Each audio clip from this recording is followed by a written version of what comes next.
How you doing? My name is Mark Gunn, and today is a very special anniversary for me. Today marks 47 years that I've been in radio, television, and media. 47 years of a career that's really only supposed to last 10. In that time, I've been afforded the opportunity to work in some of the largest markets in the country for some of the most legendary radio stations in the country.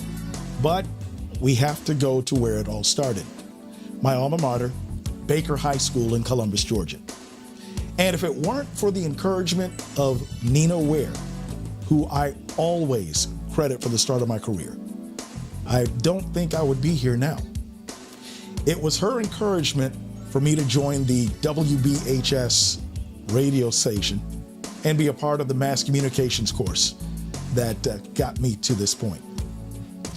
It was during that course that we had a chance to cut commercials for vocational education at the very radio station that would give me my first job, what used to be the Voice of Columbus, WVOC. It was a Saturday morning when 5 or 6 of us were called to go in and script and record commercials. And as each one of us did, they were aired on the radio. And it was through that session that I met one of my first mentors. He was the afternoon personality, John Harlan. He was also known as Trapper John Harlan.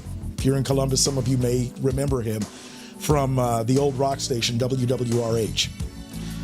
Through his friendship and his tutelage, and through a conversation I had with then General Manager Rick Taylor, rest in peace, I was able to go on part-time while still in high school. That job became full-time upon graduation, and I hadn't stopped since. So radio, television has taken me to places like San Francisco, Los Angeles, Milwaukee, Pittsburgh, Biloxi, Corpus Christi, and Cincinnati, and Louisville for the first time in 1987. Is where I would meet two of the most important figures throughout my career. The radio station was WJYL, and it was Tony Fields, David Michaels, who would become two of the most important people in my career. Tony and I met through a mutual consultant, Alan Burns. Alan, thank you.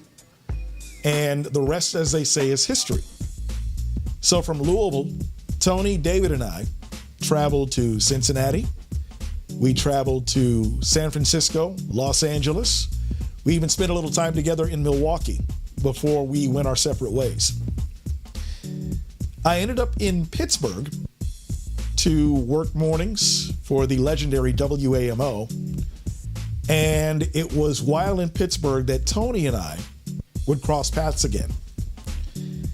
Tony would bring me to Cincinnati for the second time to work for WIZF and Blue Chip Broadcasting. It was Blue Chip Broadcasting and Tony Fields that would bring me back to Louisville for WGZB, B96, and the Blue Chip radio stations. So I went from doing afternoons there to actually programming a handful of the stations and had a great run. David would go on to become a program director and a president of programming for several radio stations. And it was by chance that he and his business partner, Pete Boyce, ended up buying WLOU. The reason they bought it was to keep it out of corporate hands. They wanted to keep it local. And David has a long history with WLOU. One of the first phone calls David made when he acquired the radio station was to me. And at first he hired me on as a consultant. And then we made everything permanent by bringing me on full-time as the station's program director. And subsequently, he promoted me to the vice president of radio programming for the Aircom Media Group. And in all that time, in all of our adventures and misadventures, Tony, David, and I held to one principle when it comes to this business. We want to give as good as we got. We wanted to always make sure we put out a quality product, and we did good by the communities that we served. That is a pledge that I have taken with me throughout my entire career, and it is a pledge that I continue to uphold to this day.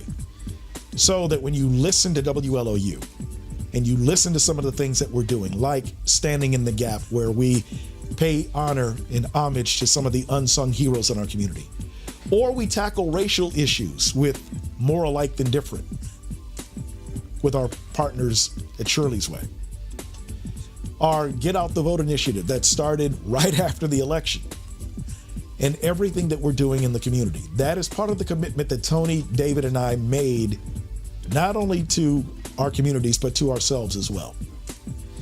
47 years is a long time to be doing anything, when the shelf life for radio and television is typically 10 years.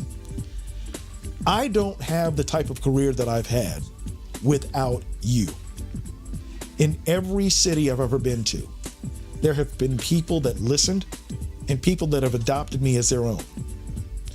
I jokingly talk about the adopted families that I have. So, because of radio, part of me has a Sicilian heritage and part of me has a Samoan heritage because of the families that have taken me in over the years. And I thank them for that, and I love them to this day. But it's you, those who have taken the time to listen, or to stop me on the street, have a conversation, or support anything that I've ever done or any radio station that I've ever worked for. You are the ones that keep me employed.